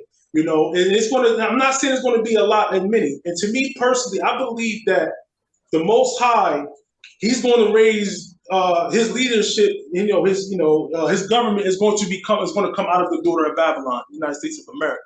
You know what I'm saying? So, yeah, I understand that we scattered out through the earth and things like that, but I truly believe, this is my personal opinion, that the ingredients are in the daughter of Babylon. You know what I'm saying? Those so-called African American, that's going to be the head, you know what I mean, the leaders. And like I said, you know, it's just being humble and having to educate ourselves on how to work together. You know what I'm saying? If we going with that mentality where, you know what I'm saying, I don't want no other man running over us and things like that, then to me, that's the wrong way to look at it. It has to be a collective. Like I said, a government consists of different things. You know what I'm saying? Different aspects. You have the legislature, you have, you have the judicial system. In our nation, you have the priesthood, you have the Levitical priesthood. You know what I'm saying? You have the, the executive positions and things like that. I think that we need to educate ourselves on how to form a government. That way we won't have that dogma type of mentality, and nobody has to feel that, they have to, be subject to another man. I think, like I said, it's just on how to educate ourselves, in my opinion, to do that. I think that comes from Yah, and it starts with the law, statutes, and commandments, us being on one accord. Did the book of Remembrance, did it say like David's gonna come back? Or the bloodline of David, when somebody's gonna come back? No, David was going to be risen. And here I am. Brothers, let me just go ahead and say, Brother Benign. That's why I mentioned the book of Numbers. You know what I'm saying? As that being the blueprint of how to form a nation. You know what I mean? What did Yah tell Moses? He said, and he even, to me, it was Yah working through Moses's, stepfather Yisrrael, you know what I'm saying, to reveal his mind. One man can't take on that whole responsibility alone. And that's why he gave him the 70 elders. And then when you go to the book of Numbers, they talk about the 12 princes. You have the Levitical priesthood. This is it's a structure to it. And until, like I said, unless we can be humble, you know what I'm saying, and we all play the positions wherever Yah has in store for us, that's the only way it will work. Brother Benai gives his regards, gentlemen. He's peace and y'all bless to you all. He just woke up. He said he's a bit. Oh, okay. Peace and blessings to brother. Yeah. So yeah, I mean, we certainly know that the Torah is a governmental structure. It requires discipline. Once again, like I said, we're being raised up from the four corners of the earth. So I think those systems will be formed in the many different nations in which we dwell. We don't know exactly who our priesthoods are. If the average man is claiming to be somebody else, I mean, I'm a man that walk in Torah and teach it. I'm nothing more than that. I'm not screaming that I'm this and I'm that. I'm no priest or none of that. I'm not the king or the son of the king. I'm just a guy that went into the Torah, understood it, saw my place in it, think, okay, well, maybe my people need to hear about this. And so I decided to bring it forth and teach and share what I know. And everyone can look at it and make their own decisions on exactly what they will do should they decide to look into it. But everyone wants to. You know, a lot of men, once they get to reading this book, they start elevating themselves in all different types of positions. All of a sudden, they're the priest or they're the king or whomever. So we have all these egos going on with those who get into this sort of, I would like to call them religious zealots. You know what I mean? Me personally, like I said, if a man who walks in Torah and walks in righteousness, I can ride with him. Absolutely. And I think in time, and I'm thinking it's happening now, where more of us, like I've said in past meetings, I'm seeing more brothers now say the Most High. I'm seeing more brothers now who are actually turning towards the Torah, who were former Christians, devout Christians, who are now, they have heard enough to where they've actually gone into the book and have started reading. So I think we're making progress in that regard. And I think as times gets tougher, there will be more that will try to seek after the Most High's law, statutes, judgments, precepts, because they will bear witness that what they're doing is not working. And what you said in the beginning, Elder, when you started talking, that's perfect. To me, that's the type of mindset that we need to have, and that's what's going to cause this thing to flourish. And everybody just, you know what I'm saying, just do their part. You know what I'm saying? Nobody knows who they are, per se. You know what I'm saying? To me, I don't think anybody knows who they are. You know what I mean? And I think that as long as we keep that type of humility, you know what I'm saying, then we can grow. You get 5 or 6, I mean, most I don't work in numbers anyway, in my opinion. I mean, the book shows you that. He doesn't care about numbers. It's not about quantity. He cares about the quality of each person, whatever, you know, in the desires of each man's heart. So I think that as long as we can keep that humility, it's not going to all happen overnight. They the Most High say that, what was that, Isaiah chapter 66, if I'm not mistaken, where he says, shall the nation be built in one day? It's not going to happen like that. And I think that, like I said, it takes humility and patience. You know what I'm saying? And like I said, we have to understand and have to admit that we are, like I said, we coming out of a state of darkness, and we don't know everything. It's a lot of things that we have to learn. And I think that learning how to be leaders and learning how to have those qualities in order to form a type of governmental structure like that is beneficial, and that's what we need to do. Also, in order to unite as far as people being scattered, we have to know who we are. You know what I mean? A lot of our people don't know who we are. A lot of our people are confused. You got different agents out here saying the 12 tribe chart, this and that. But when you go into the interior of Africa, and you go to different cultures in Africa, some of them kept their ancient Hebrew culture. You know what I'm saying? And we have to go and just do our research to identify who we are. And I think that's the only way we'll also be able to unite on the international front. But then when we unite, where do we reunite? This is a question, because Africa is still not open to the diaspora. Only a couple of countries, you know, the welcome, like Ghana, now I think Kenya, You have many different countries that are. You got to remember. Can you give me just? Hold on just a second. Well, you have to remember too. Give me 1 second. Okay. Africa is a very huge place, Yeah. and I mean, all Africans are not accepting of folks from the diaspora that's going up in their country. So this is not something that's. I mean, I know certainly Ghana had the year of return, and some of us did return there. I've been to Africa, but I haven't been to Ghana. I've been to Somalia in a military capacity. Nice place. I mean, heck, if you go to Caribbean and go into Africa, I don't think it's too much difference. You know what I mean? As far as okay, the fruits, the foods, you may not see the lions or nothing like that, but yeah, our people, we've got some work to do because we already know everyone is not Israel. And so therefore you will have quote unquote black people that are hostile to other black people. And the difference being that they're not Israel. So it's not like, you know, we can just kind of run into the arms of any black person and find hospitality, so to speak. You've also got the idea that some of us who are awake to who we are the idolaters. So, you know, at some point we're all going to leave here, but then there's going to be a split between those who follow the Most High only and those who go after an idol. You know? That idol following is pretty strong, but it's strong because I feel as though people can identify with it. Christianity has been, I mean, it's amazing that they beat that into us from birth. So, you know, when you try to strip a man of that, it's like stripping him of his identity because that's all he knows. Mm-hmm. So when you try to snatch that from him, he's going to hold on to it even tighter because that grounds him, so to speak. In spite of the fact that I try to tell these Christians that look like us, I said, look, man, all of these European nations, not some of them, but all of them, they're all Christian nations. Every last one of them has murdered, slaughtered, and enslaved our people and made laws against them and mistreat them to this day. There's no behavior in any of these nations towards us. How could you possibly side and call yourself by the name and side with the belief of the people who have murdered and slaughtered your people wholesale all over the earth? And then they have the old stupid look on their faces. But they want to hold on to that. That gives them comfort somehow. And so therefore it's important for us to bring out the raw truth for them to hear it and to see it.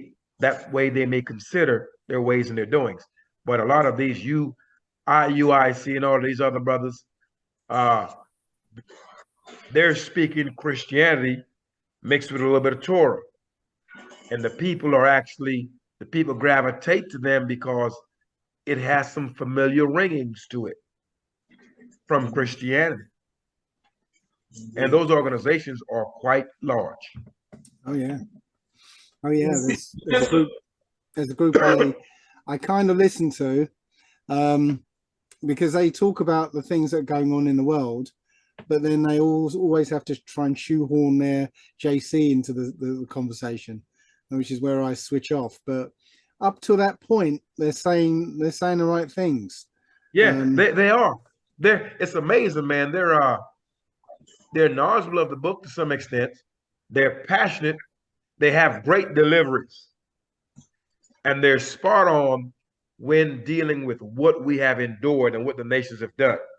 But heck, you could find any brother anywhere across the earth, and he'll be spot on about what has happened to us because it doesn't matter where you are, it's happened to you.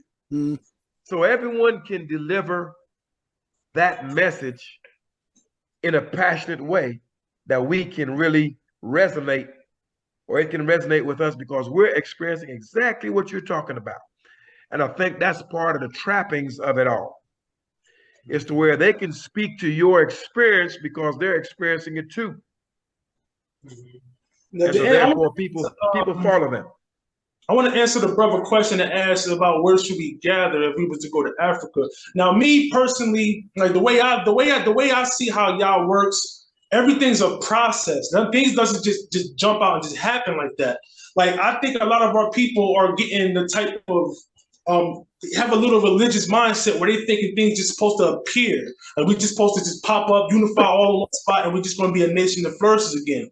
I don't see it like that. Right now, like Elder Lee said, we're scattered out, right?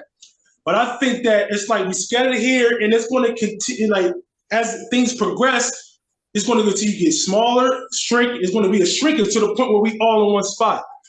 I think that to me, the way I'm seeing things is I'm seeing brothers that's in Ghana, that's in certain parts of Nigeria, but mostly, you know, places like Zambia, places like Zimbabwe, Tanzania, Kenya.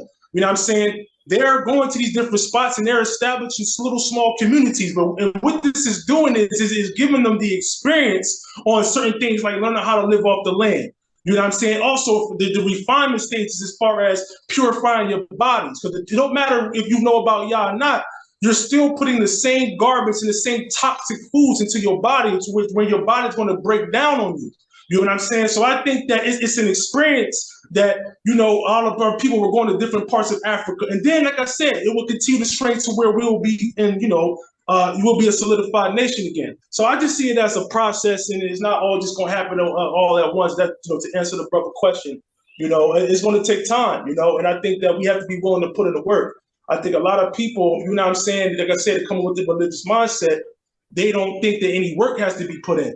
You know what I'm saying? But in order to build a nation, you have to work. I mean, think about what Yah did with our enemies. You know what I'm saying? Yah was the one to establish these kingdoms, you know what I'm saying, for his name's sake and to judge his people into the earth. But these people had to build that.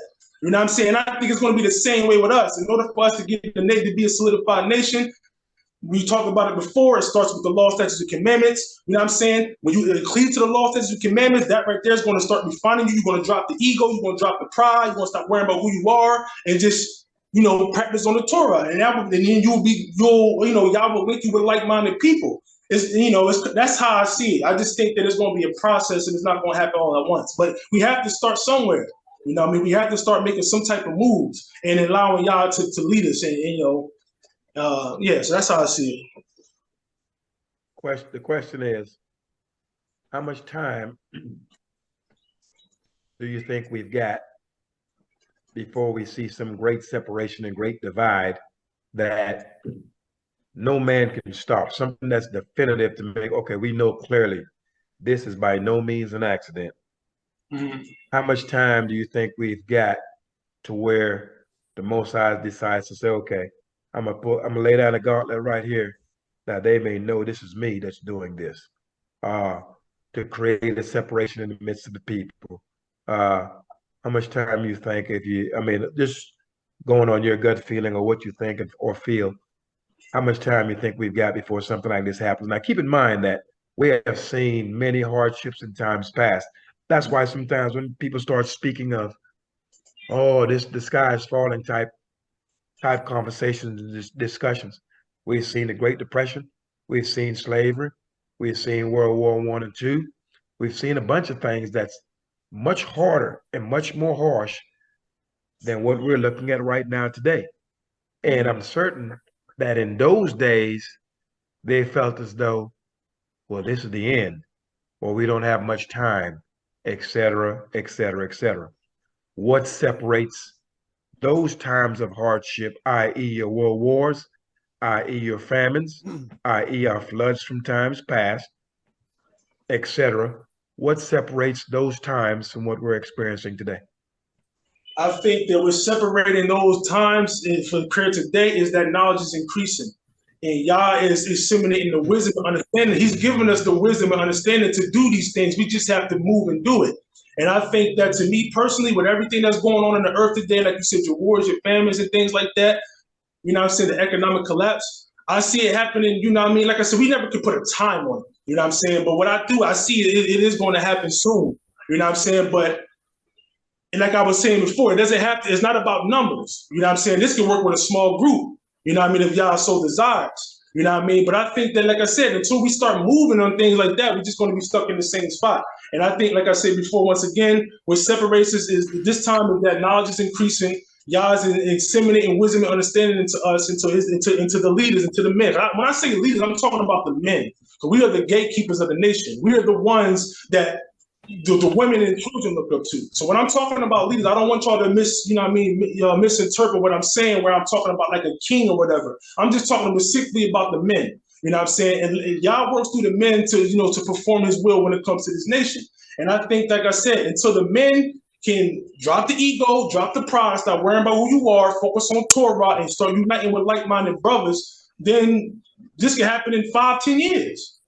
Well, I think it's going to happen soon, because if you go back 10 years, the Israelites was about certain places, but not in these numbers. A lot of people starting to wake up, and especially we know that the 400 years is over. So I think it's going to happen soon.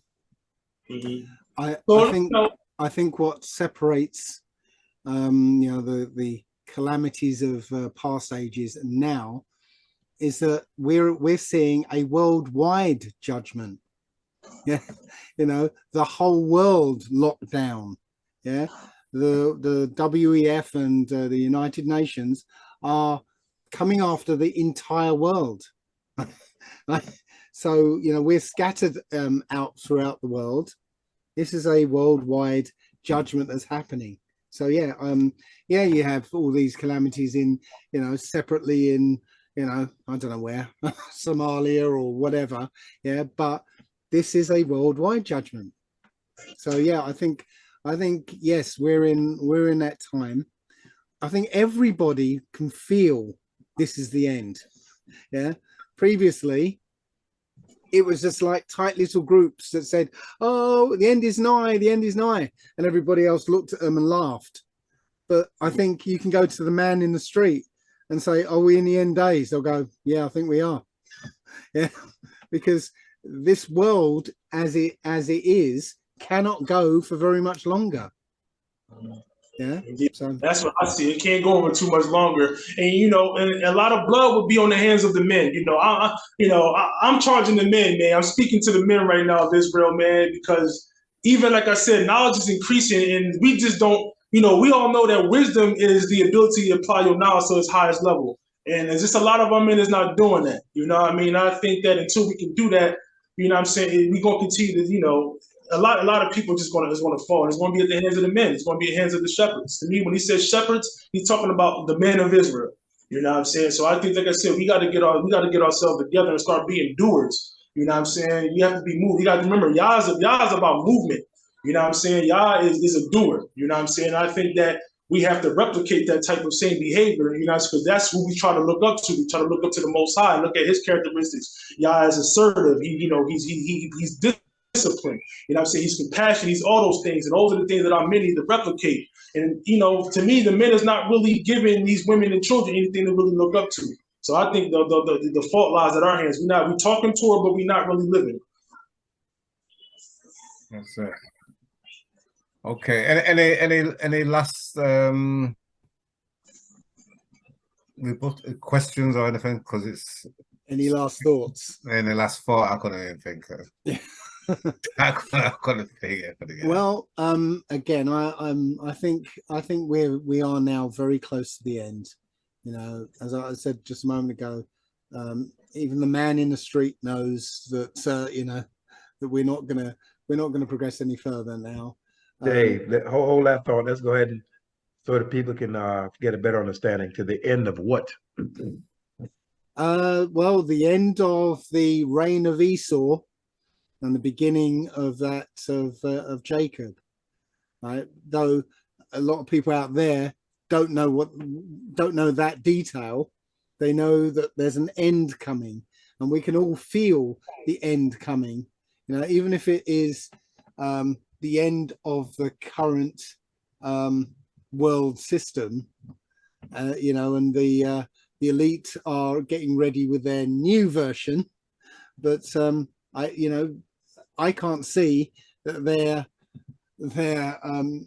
totalitarian you know, a totalitarian wet dream is ever going to take, you know, come into fruition. Though saying that, it might come into fruition in the West after we leave, right? Because I guess according to the book, once we leave, the nations will look at us and become jealous and want to come against us. So I think it may come into fruition, you know, for those people who stay. But as far as we're concerned, no, it's coming to an end. So your end, as if I'm correct, your end is being described more so of an ushering in of righteousness and the end of wickedness and righteousness being established as the law of the land, so to speak. Indeed, the reign of Jacob, as it were. I agree. Yeah, I agree. For the audience, I just want, like, you know, a lot of our people, you know, of African American descent, you know what I'm saying, or anyone for that matter. I just encourage us to research. We have to put in some, you know, some research time and start looking at different places in Africa and who are the children of Israel and scattered into the continent of Africa. You know, I recommend you start researching the Bantu people. Research the Niger Congo area. You know what I'm saying, where a lot of the slaves were taken from. You know what I'm saying, the western coast of Africa and things like that. And look at and research the Bantu expansion. You know, you'll see during the Arab slave trade that a lot of the Bantu people were scattered out to the East Africa. A lot of them were scattered into places like India, Saudi Arabia, and East Asia. You know, and I think that until we know who we are, it's kind of like us, like on a personal level. In order to start doing righteousness and in order to build something, we have to know who we are. We have to have an identity. And I think that as a nation, we have to start doing that. You know what I mean? I think that a lot of our people have hit stumbling blocks in our community, like I said, with these 12 chop charts and, how they look at the continent of Africa as everybody being Hamitic people. But when you look at it, you notice that it's more Bantu people in Africa than it is Neolithic or, you know what I'm saying, or Afro-Asiatic people. It's more Bantu people. You know what I'm saying? You got some countries that's about 80% Bantu. You know what I'm saying? And the majority of our people are of Bantu descent, of African American are of Bantu descent. You know what I'm saying? So I think it starts, individually knowing that you Israel, build like how you build upon that by knowing who you are. Same way as a nation, man. I think that we have to change our perspective about the continent of Africa, instead of going by what, these so-called leaders have taught us. So I just encourage the people, just do your research. And you'll find a lot of connections with the Bantu people and the continent. Very, very quickly, do you know what the word Bantu means?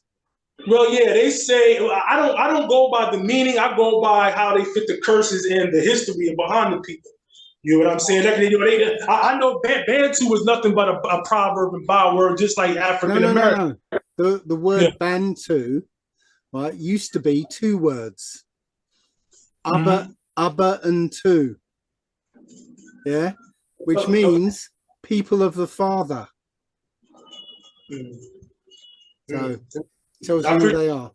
Like me on that. I appreciate that. Interesting there, Brother Dave. Interesting, Brother Dave. Now, as far as what you're speaking of, as far as our people here, as you know, we can't get along on anything.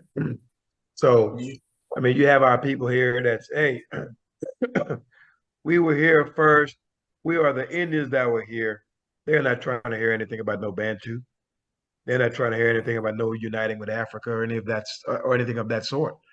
Their mindset is that we are here. You have some that feel as though, okay, we are those that were brought here and dragged here in the slave ships, and we were made to serve on this continent. There are others who feel as though we are the native Indians. We have always been here, and we've never been slaves. So that's what you've got here. And so therefore, there's no cohesion. There's no agreement. One man is screaming for reparations. The other man is saying, hey, we've always been here and we've never been slaves. We're X, Y, Z. We're the native Indians. So when you have those two opposing forces like that, and it's the same people who are suffering the same strife, you can't get anything done. Well, Yeah, won't you find that when the call comes to leave these places, well, those people who think they're the Native Americans who say this is our land, well, they're not going to leave, are they? You're not. Yeah, so there will be a split between the righteous and the unrighteous, but then there'll be a further split later on with the idolaters and the people who follow the Most High. That's Also, why. Go ahead, brother. I'm sorry. Go ahead, Elder. That's why a lot of times, very careful with, you may speak to a brother, plant a seed, keep it moving, because yeah, he may look like you. His ideology, his thinking, et cetera, can in many times clash with yours.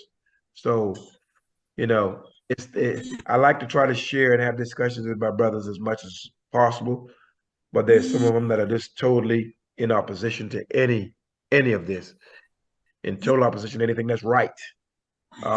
So that needs to be weeded out. That way we can know exactly who's for righteousness and who's not. Because many times we want to actually have a kinship with our brothers, but their heart is not in line with ours. And we are compassionate people. We want the best for you, and we're trying to find the best in you, when in reality, in most cases, there's a lot of people that we're going to just have to let go. Indeed. Well, that sounds like a good place to end it. Yeah. Yes, sir. Oh, okay. Yeah, sorry about that. Okay, yeah. Yeah, just peace and y'all bless to everybody, and I appreciate having me on, and this was a great conversation, man. I'm looking forward to the future, y'all willing, and having these discussions, man. I think this was a very good discussion today. I appreciate y'all for having me. Lee, your voice seems to have got better now. Yeah, I had to cough up some of that mess. But peace and y'all bless to everyone. Also, I sent you I commented on your thing. I was trying to you said you was having some sicknesses, and I highly recommend black seed oil if you can get your hands on some. Get some of that black seed oil, man. That black seed oil, get that stuff out of you. Also, moringa leaf, man. If you can cook up some moringa tea, try to take that daily, at least twice a day. Black seed oil, two teaspoons type twice a day, one in the morning and one in the evening. It'll knock all that stuff out of you, man. Man, a brother has told me about that black seed oil. I'm gonna have to give that a shot. I heard it's terrible. Man, that's and then moringa too. They call the moringa the tree of life. They call it the miracle plant or whatever. You know what I'm saying? Because that's very. It grows wild out here in Africa, man. It just grows. You just go and just pick it, But yeah, I highly recommend that. Also, wait a second. Right? Wait a second. You accept the black seed oil and moringa, but you won't go to Proverbs 5:15 juice. Hey, I need to come up with some simple remedies, man. Like I said, a brother's told me about this black seed oil, but he said that thing is something terrible. So I never did try it. So maybe one of these days I give it a shot. I certainly have been given. A lot of folks have suggested a whole bunch of remedies to me. I haven't tried any of them yet, I must admit. Proverbs 5:15 juice. I've written this one out. For cancer, so that black seed oil has been known as the cure. You have people who have attested to this. It cured stage 4 cancer. So that just tells you how beneficial it is to you if you commit yourself to it. It's very beneficial to you. Trust and believe. Brother, I appreciate it. Brothers, thank you once again for a great discussion. And for those of you who have listened and are listening, continue to walk in the Most High's law, statutes, judgments, and precepts. Deal righteously with those who deal righteously with you, irregardless of their appearance, i.e., race, etc. If they're dealing righteously with you, you are to deal righteously with them, and you are to continue to walk in the Most High's law, statutes, judgments, and precepts, and keep His light before you, that you may be a light to the nations and those around you. Peace and y'all bless. Peace. All praise to the Most High. All praise to the Most High. Peace and y'all bless, brothers. Take care. All right. All right.